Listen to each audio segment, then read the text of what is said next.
Здравейте, приятели на гемотерапията. В днешния неделен ден, 12 часа на обяд, ще изчакаме малко, само да се съберат хора, които евентуално биха искали да присъстват по време на този лайв, в който ще стане дума за COVID-19 и възможностите за терапия и лечение с екстрактите на гемотерапията.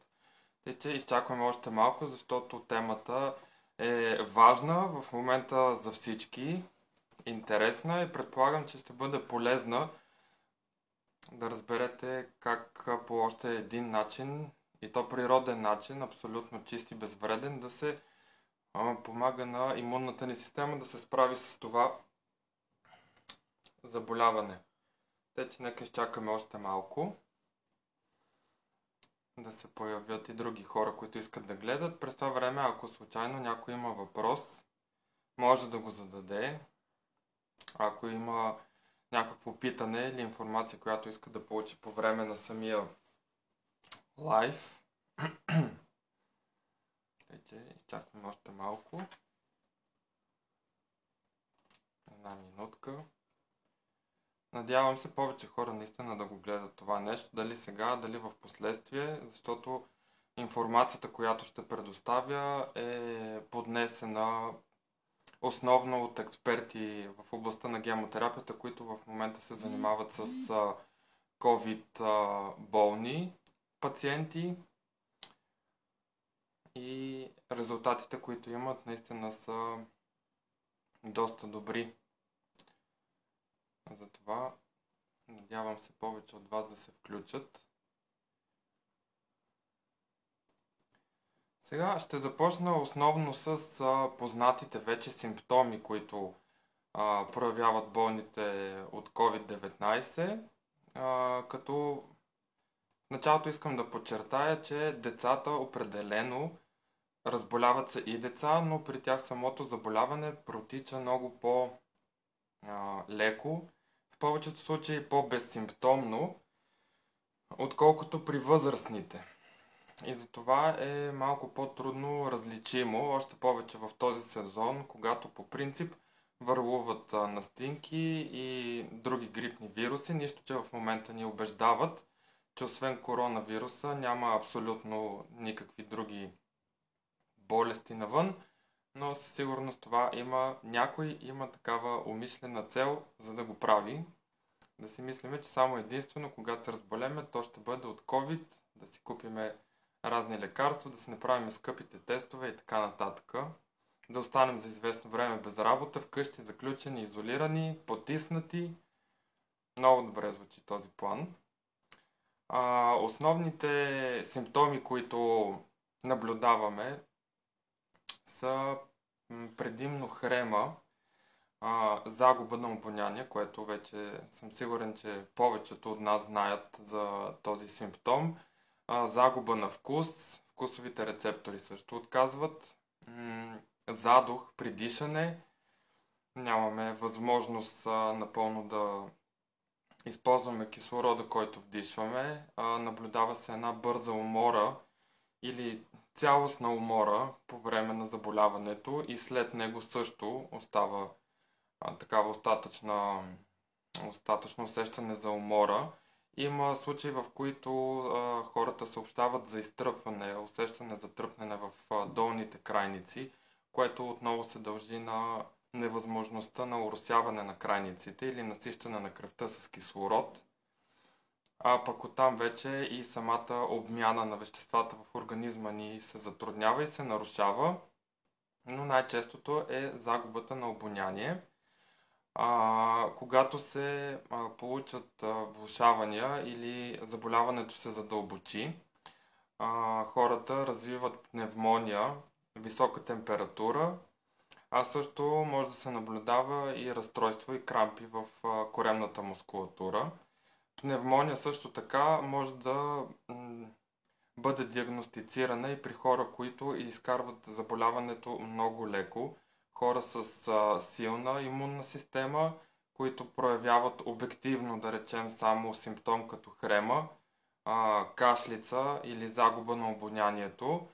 но има доказателства, че при направено изследване с рентгенова снимка, въпреки тези леки и съвсем повърхностни симптоми, които те имат, на рентгеновата снимка се обективизира двустранна бронхопневмония, което означава, че тайничко заболяването се отразява доста по-сериозно на нашия организъм. Последствие от това нещо е бързата умора, задъхване, невъзможност за адекватно изпълнение на задачите през деня, невъзможност за напълно а, извършване на работните задължения, още повече при хора, които работят физически труд.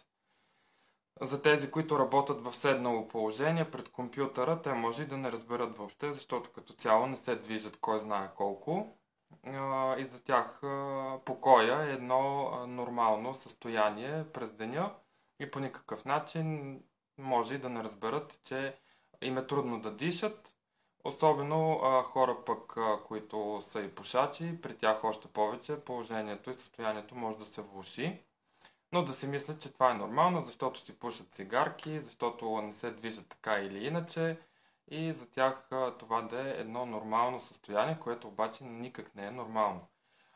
Това са данни от описани случаи при деца и възрастни. Пак повтарям, при дечицата нещата са много по-леки в повечето случаи, защото тяхната имунна система и като цяло организма им не е толкова задръстен с токсини и отпадни продукти, както е при нас възрастните.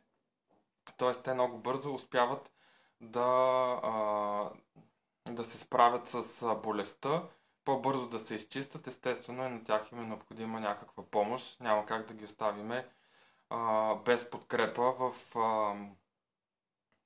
този момент и ако се започне в началото, още в самото начало на заболяването, когато се забележат първите симптоми на болестта, всички от тях преминават в рамките на 3-4 дни. Това е което съобщават гемотерапевти, които в момента работят с COVID болни. Има един въпрос, който се зададе през седмицата, по какъв начин точно се избира екстрактът, с който да се работи. Като цяло в това състояние не се работи с един екстракт. Хубаво е човек да има под ръка множество такива, което за нас в случая е малко трудно, защото няма свободен достъп до гемоекстракти, но ако някой реши, сигурно си има как да се снабди с тях. В страните, в които гемотерапията се използва от години, те си имат лесен достъп до тях, могат да си ги закупат от аптеките, но тук е малко по-различно. По принцип екстрактите, с които се работи, когато няма този екстремен случай, се подбира чрез попълването на един подробен въпросник и на базата на него и неговите отговори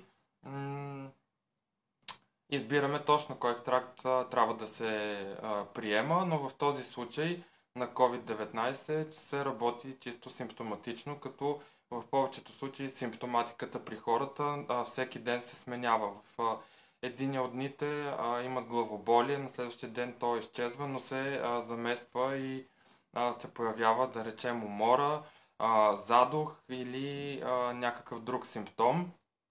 Тъй, че бързината е от особено значение, бързината на действието и намесата от страна на гемотерапия или някакъв друг начин на лечение. Затова не подценявайте тези симптоми, наистина в случая. Може и да не се касае за COVID-19, но каквото и да е, хубаво да си обърнем внимание бързичко.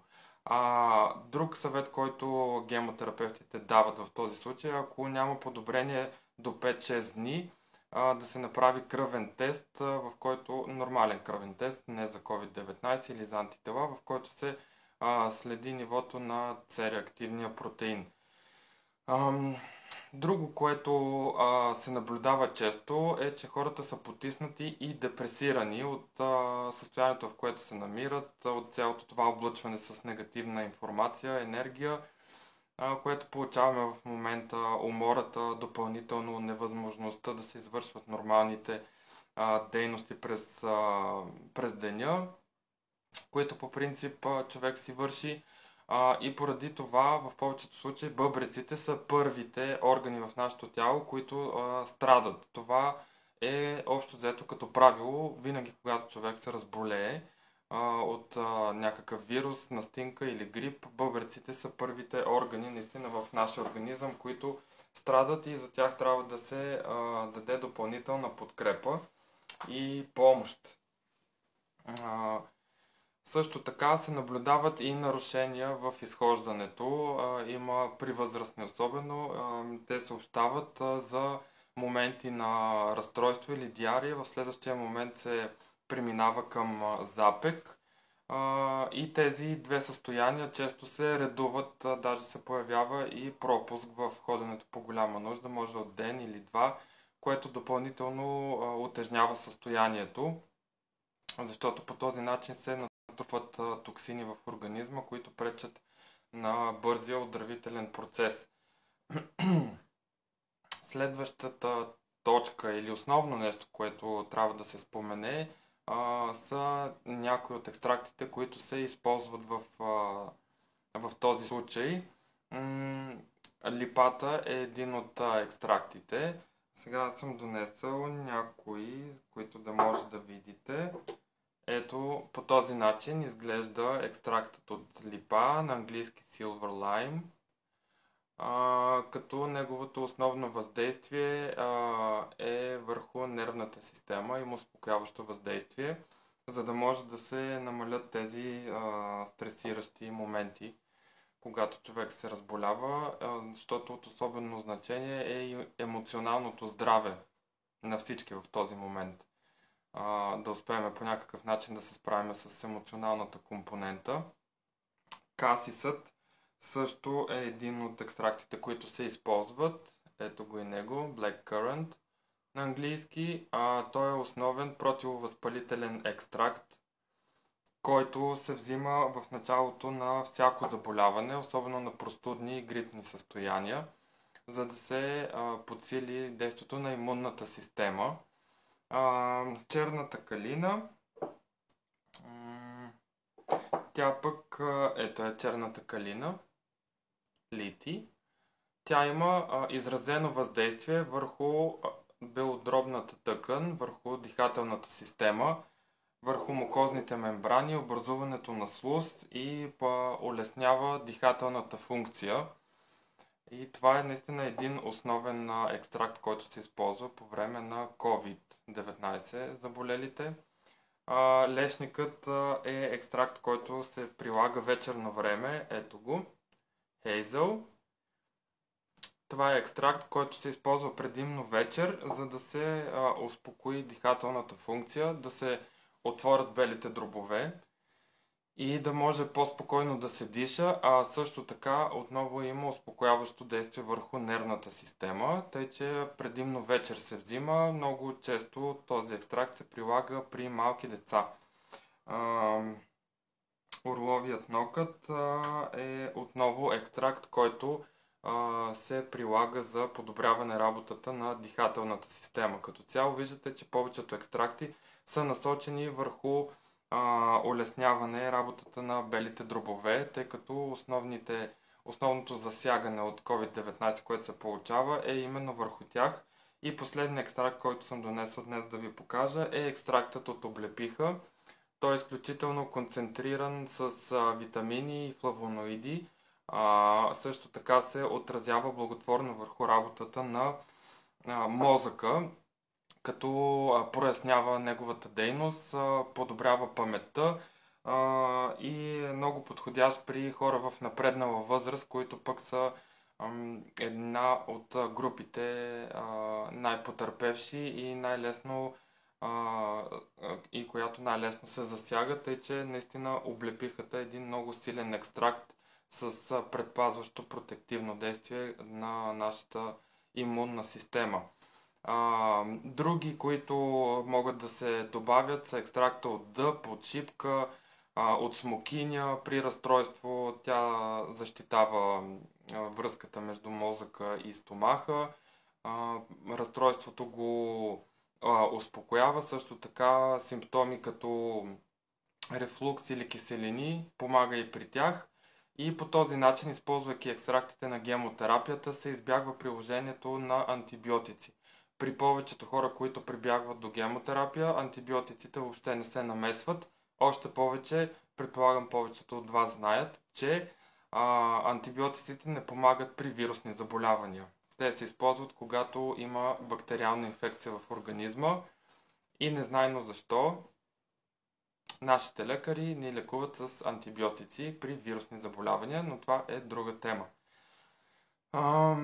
Много важно е да се обърне внимание на нервната система, наистина на нейното състояние, на нейната работа и на изчистването на слузестите, на мукозните мембрани, тъй наречени. На тях трябва да им се осигури хубав дренаж, изчистване, за да не се задържат болестотворни патогени. Много е важно наистина, особено белите дробове трябва да се чисти и да може да се извършва пълноценно дишане, защото ако те не работят правилно и пълноценно, се стига до тези състояния на задух, на умора, на изтръпване в крайниците, загуба на обоняние, хремата, пневмонията, нали вече я споменахме, е основен симптом, който се наблюдават, е, че тяхната работа изключително много трябва да бъде подкрепена, също тази и на бъбреците, тъй като в тях се корени нашата витална, нашата жизнена сила, която ни е дадена по рождение от сътворението, така да кажем. Много важно е да поговорим и за възстановителния период при хората, които вече са прекарали болестта, като е важно да се каже, че този възстановителен период и неговото настъпване зависи изключително много от възрастта на болния и от неговото здравословно състояние. Колкото по-възрастен е човека, който се е разболял от COVID-19, толкова по-бавно настъпва и възстановяването, толкова по-трудно настъпва. При хора, които имат силна имунна система и по някакъв начин предварително са опитали да дадат подкрепа за нейното правилно действие, болестта протича изключително леко в повечето случаи, дори може хората да не забележат, да не разберат, че са се разболяли. И за това наистина аз се радвам, ако повечето от нас са се погрижили за себе си предварително и по някакъв начин са дали подкрепа, дали са тласък в посока на добрата работа на имунната защита. Може би сега е момента, в който всички ще си дадат сметка колко е важно наистина това нещо и по принцип за напред ще се грижат по-добре за имунитета си, а няма да чакат когато стане твърде късно да се натъпчат с таблетки, ампули, лекарства и така нататък, които всъщност само ще замажат тяхното състояние. След прекараното заболяване и употребата на антибиотици, което е почти сигурно, че ще ни бъде назначено от нашите лични лекари или не дай се Боже, ако попаднем в болнична среда, е хубаво да се използват екстракти, които да изчистят токсините, отделени при приема на тези антибиотици, като например екстрактът от лешник, от облепиха, от трънка, също така и от бяла браза. Всички те са екстракти, които имат детоксикиращ ефект върху нашия организъм. Тоест и по време, и след прекарване на заболяването много е важно да се обърне внимание на детоксикацията и изчистването на организма от всички отпадни продукти на обмяната на веществата, която така или иначе е била затруднена, забавена по някакъв начин и не е могла да се извършва адекватно. Подобрение се наблюдава след 10-14 дни по принцип на тези симптоми, затова предполагаме и такъв периода на карантина между 10 и 14 дни, но е необходима последваща терапия в рамките на около 6 месеца, след като е изкарано заболяването, за да може да се подкрепи напълно имунната система и защото не се знае как ще хронифицира всъщност това заболяване, на какво ще се отрази вторично, на кои органи, на кои системи, на кои тъкани и затова е важно наистина проследяването на състоянието, възстановителния процес на заболелите от COVID-19. Ако някой има въпроси, пак казвам, може да ги зададе, докато тече лайфа. Ако не, и след това може да изпратите вашите запитвания, ако някой има въпроси. Съвети, които може да се дадат на всички, за да се предпазваме. На първо място е хубаво наистина да се снабдите с витамини, с екстракти, които да подсилват имунната система и с които да може да се реагира още в самото начало на заболяването. Много е важно да се обърне внимание на емоционалното здраве. Този момент на потиснатост и депресия да бъде прескочен, ако има как, защото определено емоциите много силно влияят върху нашето здраве. Нервната система е основният регулатор и координатор на всичко в нашия организъм, затова е много важно да запазим спокойствие и да не се поддаваме, колкото и да е трудно, на цялото това облъчване с информация за разболели се, за починали. Допълнително новините ни облъчват с още и още отрицателна информация. Затова и повечето хора предпочитат да не ги гледат. Това е един от начините също така да се предпазиме, но и много от екстрактите на гемотерапията имат успокояващо и стабилизиращо, хармонизиращо въздействие върху нервната система. Също така много важно е и храненето. За препоръчване малко да се ограничат млечните продукти от диетата, местните продукти, тъй като те забавят и затормозяват метаболизма. Хубаво е да се премине за известно време на диета, която включва предимно в себе си плодове и зеленчуци, естествено без да се прекалява.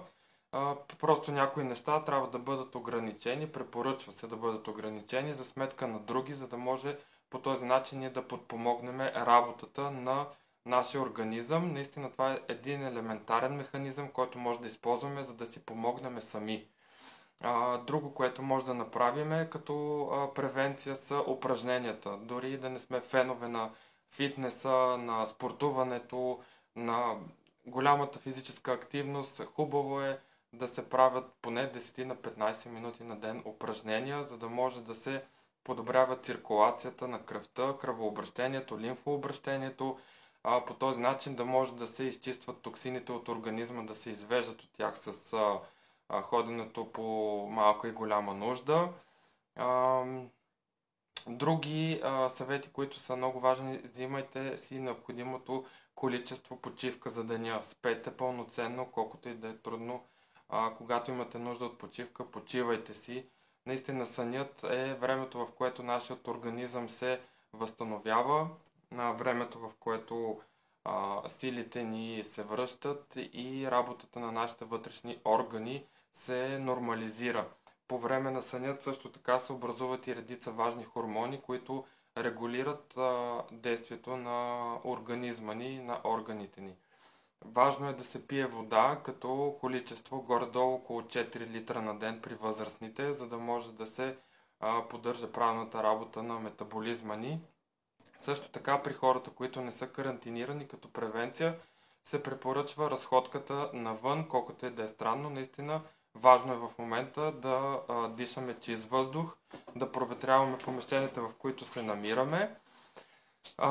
И също така, ходейки навън, колкото и да е ограничено слънцегреенето в момента, да може по този начин, когато слънцето ни огрее, да се синтезира поне малко количество витамин D, но той да бъде синтезиран по нормалния начин, а не взиман посредством хранителни добавки под формата на капсули, хапчета или капки. Това са основните моменти, които исках да споделя с вас в този лайв. Надявам се наистина да достигне до повече хора. Има един въпрос, на който сега ще отговоря. Достатъчно ли е, ако приемаме само екстрактите без други витамини, за да се подсили и имунитет? Като цяло всичко в момента, което би могло да ни помогне, всички тези фактори, които изброих, е хубаво да ги включиме в дневния си режим. Наистина много витамини се съдържат в екстрактите на гемотерапията, но по никакъв начин няма да кажа, че не е хубаво да се приема витамин С, витамин Д, минерали допълнително, за да може да се засилва имунитета. Ако знаете и други методи, природни за засилване на имунната защита, непременно ги използвайте. Без значение дали целта ви е да се предпазите от COVID-19 или от някакъв друг вирус в момента, каквото и да е, каквото и да знаете, каквото и да можете да правите за защита на имунната система и за нейното засилване, правете го. Единствено мога да спомена за хранителните добавки, към които витамините не съм сигурен наистина дали влизат, но все пак е нещо, което ние вкарваме отвън в нашия организъм под формата на хапчена таблетка или нещо друго, разтворима форма. Хранителните добавки всъщност те просто допълват някаква липса в нашия организъм, като при прекратяване на техния прием тази липса отново се появява. Заради това в повечето случаи хранителните добавки действат само докато ние ги приемаме, защото по време на техния прием и с техния прием ние не променяме абсолютно нищо в нашия организъм. Има предвид, не променяме неговата физиология, неговата биохимия. Ние просто добавяме, сипваме допълнително количество от дадения липсващ елемент. Това, което гемотерапията обаче прави, е да събуди, да стартира механизмите на действие на нашия организъм, за да може тези липси да бъдат попълвани, да бъдат коригирани чрез работата на нашия организъм. Добавките просто попълваме едни дупки, едни липси, които с приключване на техния прием отново остават. Т.е. механизмите на нашето тяло за саморегулация по никакъв начин не са събудени, не са подобрени, докато гемотерапията прави точно това. Тя дава тласък, дава сила, дава основа на нашия организъм самостоятелно да се справя с тези предизвикателства и с тези липси и минимално да се нуждаем от допълнителния прием на хранителни добавки или хомеопатични продукти, въпреки че хомеопатията и гемотерапията в страните, в които активно се прилага, гемотерапията върват ръка за ръка и се допълват взаимно. Това мога да отговоря относно приема на витамините. Наистина надявам се този лайв да достигне до повече хора. Може да го споделите с ваши близки, с ваши приятели. Чисто информативно, дори и да не решите да използвате гемотерапията, въпреки че наистина тя има страхотни сили, въздействие върху имунната защита. Просто ще ви помоля, споделете го, защото тази информация е дадена и поднесена от експерти, които в момента активно работят с заболели от COVID-19. Тази информация е много ценна, със сигурност може да се окаже ценна за много от нас българите и заради това ви моля, разпространете я колкото можете, на когото можете я предоставете, за да може евентуално при нужда да бъде алтернативен начин за помощ. Ще чакам още малко, ако някой има допълнителни въпроси или нещо, което иска да пита или да коментира. Ако не, след това също може в коментари допълнително да зададете ваши въпроси, неща, които ви вълнуват. Сега още веднъж ще покажа самите екстракти да видите, защото до сега не съм ги показал по време на лайв, да видите как изглеждат. Ето това е екстрактът от липа. Всичките горе-долу са под тази форма, в такова шишенце, стъклено. Вътре в него има пипетка. Ето сега ще отворя единия. Ще ви покажа. Ето по този начин, под формата на капки, се дозира и самия екстракт, който може да бъде директно приеман в устата, може да бъде разтворен в вода, в чай, в сок. Ето още един екстракт от облепиха, който споменах по-рано.